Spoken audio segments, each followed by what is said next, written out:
pemerintah Inggris tuh sudah mewajibkan siapapun yang pernah punya catatan kriminal kekerasan seksual, orang tersebut harus daftar ke kepolisian.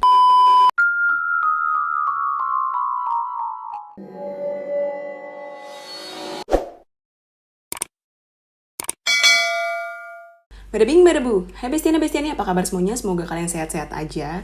Jadi untuk Gibah Misteri hari ini kita akan ngomongin sesuatu yang lagi viral di TikTok. Jadi kita akan ngomongin satu kasus penculikan anak kecil, penculikan dan pembunuhan anak kecil, di mana anak tersebut masih usianya 8-9 tahun. Dan ini adalah salah satu kasus high profile di UK, terutama di Inggris precisely ya. Jadi pertama kali aku lihat tuh di TikTok, terus aku ngeliat, ternyata kasus yang dialami sama anak ini tuh akhirnya dibuat sebuah undang-undang di sana. Karena kasus ini tuh menyangkut tentang pedofilia dan keselamatan tentang anak-anak. Ini disclaimer dulu buat kalian yang merasa kayak nggak nyaman sama cerita tentang pedofilia. Kalian bisa nonton video aku yang lainnya. Dan buat kalian yang mau lanjut nonton, jangan lupa sebelumnya seperti biasa like dan subscribe video ini. Dan jangan lupa juga untuk nyalain lonceng di bawah supaya kalian gak ketinggalan sama update terbaru aku. Dan jangan lupa sekarang kalau aku udah punya podcast Don't Cross the Line, linknya ada di description box. And now, let this book begin. Jadi kasus hari ini tuh dialami sama seorang gadis kecil yang bernama Sarah Payne. Jadi Sarah Payne ini lahir tahun 1991. Dia adalah anak dari pasangan Sarah dan Michael. Ya, ibunya namanya Sarah, anaknya namanya Sarah, pakai H. Nah, dia tuh berempat bersaudara. Dia punya 2 kakak laki-laki dan 1 adik perempuan. Dia tinggal di dekat sama peternakan milik kakeknya. Jadi dia sering banget namanya main ke peternakan kakeknya sama kakak-kakaknya dan sama adiknya juga. Kejadian penculikan Sarah itu terjadi tahun 2000. Tepatnya tanggal 1 Juli tahun 2000. Jadi waktu itu aku bacain timeline-nya ya. Tanggal 1 Juli 2000, Sarah tuh lagi main petak umpet sama kakak dan adiknya di pekarangan di ladang milik kakeknya di West Sussex. Nah, dia itu lagi main-main, dia agak melipir dikit nih, dia ke ujung ladang dan dia sampai ke jalan besar. Nah, waktu di jalan besar itu dia udah ditungguin sama seorang bapak-bapak dengan mobil van warna putih. Langsunglah si Sarah ini disaut dan dia diculik. Dan semua kejadian ini tuh sebenarnya dilihat sama kakaknya sendiri yang bernama Lee. Ini kayaknya kakak yang kedua deh kalau nggak salah ya. Karena Sarah hilang, akhirnya pada tanggal 2 Juli tahun 2000, semua polisi dikerahkan untuk melakukan pencarian Sarah Payne. Pertama kali yang dilihat adalah daftar Sex Offender Registered, atau daftar, kita bilangnya daftar predator aja ya. Atau Sex Offender Register, jadi itu kayak daftar buat orang yang siapapun yang pernah melakukan kekerasan seksual, mau sama yang seumuran, lebih tua, ataupun yang lebih muda. Bedanya adalah kalau misalnya seseorang masuk dalam list predator karena punya masa lalu melakukan kekerasan seksual terhadap anak di bawah umur, catatan kalian tuh gak akan pernah hilang. Kalian akan selamanya jadi registered sex offender. Salah satu predator yang ditanyai polisi ini namanya adalah Roy Withing. Jadi siapa sih Roy Withing ini? Dan polisi ini awalnya pikir kayak oke, dia predator, tapi dia nggak tahu. Polisi tuh nggak ada yang tahu kalau ternyata Roy Withing ini adalah si pelakunya. Jadi sedikit background tentang Roy Withing. Jadi Roy Withing tuh lahir tahun 1959. Dia punya orang tua yang bernama Pamela dan Charles, tapi orang tuanya tuh cerai. Dia juga berenam bersaudara, cuma 3 saudaranya meninggal. Jadi dia cuma sisa punya 1 kakak laki-laki dan 1 adik perempuan.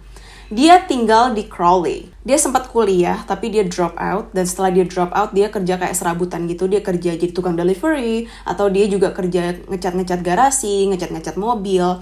Dan dia sempat menikah juga sama seorang wanita yang bernama Linda Booker. Dia sempat menikah sekitar 3-4 tahunan. Tahun 90 dia cerai sebelum anaknya lahir. Dia punya anak laki-laki dari Linda. Dan dia sempat juga kayak punya hubungan sama seorang wanita yang gak mau disebutkan namanya. Dan dia punya anak yang tidak sah, anak di luar nikah dengan wanita tersebut.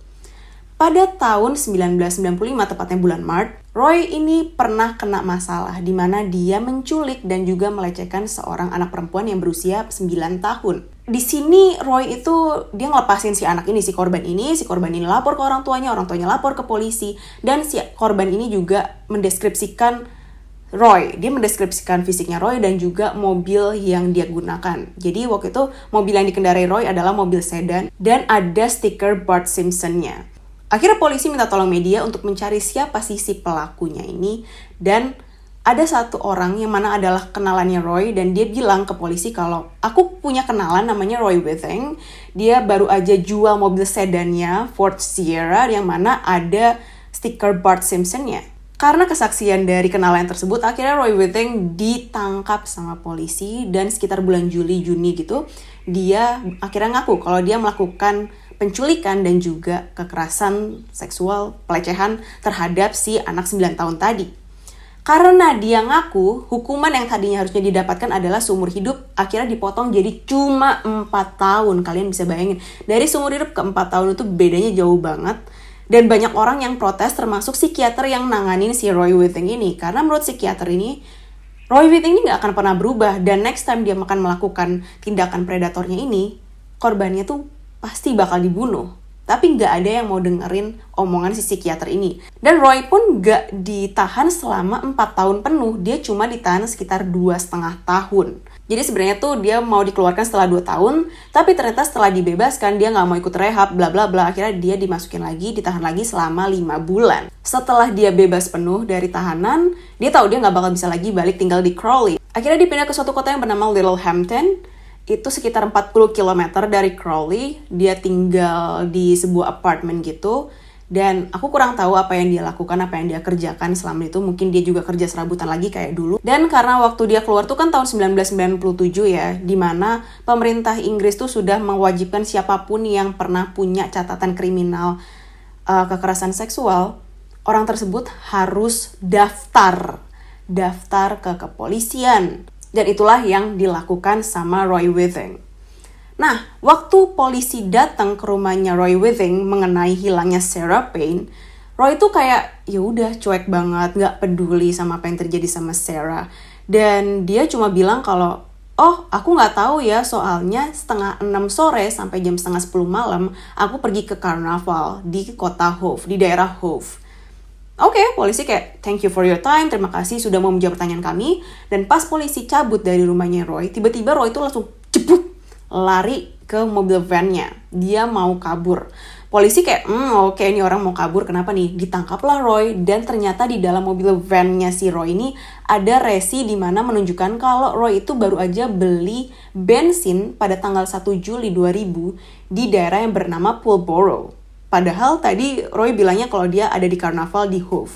Kenapa bukti menunjukkan hal yang lain? Menunjukkan statement yang lain. Akhirnya Roy ditangkap. Walaupun pernyataannya Roy itu berbeda sama kenyataan, tapi polisi tuh nggak punya kayak bukti yang berarti untuk menangkap Roy. Akhirnya Roy dibebaskan. Di sini bener-bener kayak sedih banget, dramanya sedih banget. Karena orang tuanya Sarah tuh sampai muncul di televisi, dia kayak begging, please siapapun yang tahu informasi tentang Sarah, tolong ke polisi, tolong kasih informasi tersebut. Dan buat kamu yang menangkap anak saya, tolong kembalikan. She's my little princess, she's our little princess. Sedih banget, dan bahkan Lee juga dimintain tolong sama polisi untuk mendeskripsikan seperti apa sih si penculiknya Sarah ini. Lee bisa mendeskripsikan persis kayak Roy Withing. Tapi waktu ada parade identifikasi, di mana tersangka-tersangka kayak dijejer, terus nanti ada orang dari ruangan lain yang ngeliat, oh yang mana ya kira-kira tersangkanya. Di saat itulah Lee nggak bisa ngenalin Roy Withing. Dia nggak bisa kayak, oh yang itu orangnya, dia nggak bisa nunjuk gitu loh. Dia bener-bener nggak ngeh kalau Roy Withing itulah yang dia lihat. Dan waktu itu juga pencarian intens banget ya. Bahkan ada kayak tersangka kedua, tersangka ketiga. Tapi tersangka kedua ini emang karena nggak terbukti dan emang dia bukan pelakunya, akhirnya dia dibebaskan. Sampai pada akhirnya tanggal 17 Juli tahun 2000, di mana akhirnya jasad Sarah Payne ditemukan. Dia ditemukan kayak di ladang gitu di sekitar Pulborough. Dan dia dibunuh, posisinya sudah meninggal, sudah tewas. Jasad Sarah ini ditemukan sekitar 24 km dari tempat hilangnya dia, dan 4,8 km dari tempat Roy beli bensin.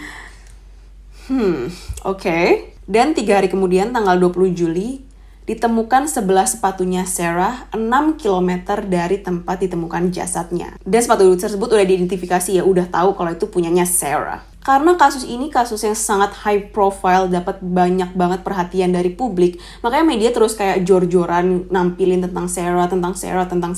Dan ini agaknya bikin Roy itu ketar-ketir. Sampai akhirnya tanggal 23 Juli dia berusaha untuk kabur. Dia curi mobil orang, mobil Vonova, dan dia kabur. Dikejarlah sama polisi, dia ngebut-ngebutan di jalan, dan pada akhirnya dia nabrakin mobil tersebut ke mobil-mobil lain yang lagi diparkir. Dia ditangkap atas tuduhan berkendara dengan berbahaya dan juga pencurian kendaraan. Waktu itu dia bisa bail, dia bisa bebas dengan jaminan, dan pada bulan September, waktu dia disidang atas tindakan kriminal yang ini, dia akhirnya mengaku kalau dia mencuri mobil tersebut dan dia berkendara secara ugal-ugalan. Dan Roy Withing dikenakan 22 bulan penjara. Selama Roy ini ditahan, polisi melakukan investigasi yang sangat-sangat intens dan dilakukan terhadap mobil van milik si Roy. Karena mobil van putihnya Roy ini tuh cocok dengan deskripsi mobil yang dibilang sama Lee, mobil yang menculik si Sarah. Dan kalian tahu di sana ditemukan apa? Ternyata serat-serat yang ada di sepatunya Sarah tuh cocok dengan serat-serat yang ada di mobilnya Roy. 1, 2, ada saksi mata pengguna jalan yang bilang kalau tanggal 1 Juli mereka ngelihat mobil van putih yang sesuai dengan deskripsi mobil vannya Roy ada di pinggir jalan Purboro. Dan yang paling parah adalah di mobil van milik Roy ditemukan helaian rambut pirang dan setelah dites DNA itu adalah rambut Sarah Payne. Akhirnya tanggal 6 Februari tahun 2001 Roy Withing resmi dituduh discharge atas pembunuhan Sarah Payne. Sidangnya bener-bener drama banget dan lama banget. Dan pada tanggal 12 September 2001 diputuskan kalau Roy Withing bersalah atas penculikan, pelecehan, dan juga pembunuhan Sarah Payne. Dan dia dikenakan hukuman seumur hidup dan gak boleh bebas bersyarat sampai tahun 2041. Dan pastinya kejadian ini memberikan banyak banget dampak negatif pada keluarganya Sarah. Orang tuanya Sarah bercerai tahun 2003 karena ayahnya jadi depresi banget kan. Michael depresi banget, dia sering minum-minum dan akhirnya berantem sama istrinya dan akhirnya mereka memutuskan untuk bercerai.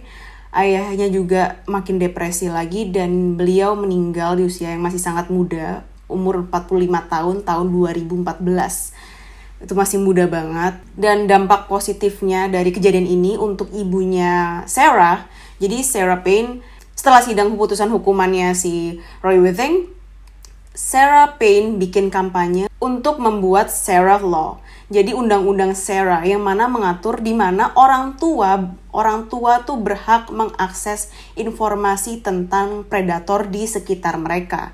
Jadi kalau misalnya ada predator yang tinggal di dekat rumah mereka, mereka bisa ngejaga anak mereka lebih baik. Mereka bisa prevent hal-hal yang tidak diinginkan untuk terjadi dan pastinya untuk mengamankan anak-anak mereka ya, membuat anak-anak selamat, aman, dan nyaman.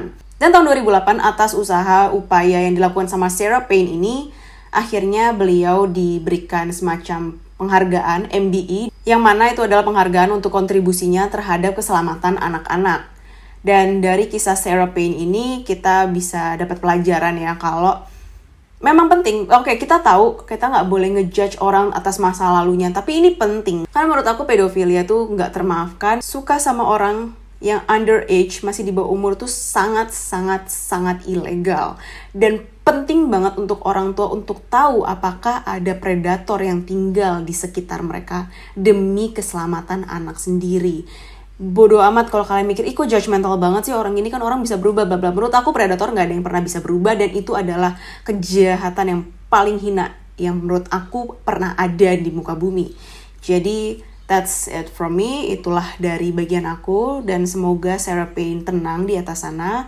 Dan kalian komen di bawah gimana menurut kalian cerita hari ini. Dan kalau kalian suka sama cerita hari ini, jangan lupa like dan subscribe. Dan sampai ketemu di video aku selanjutnya. Bye!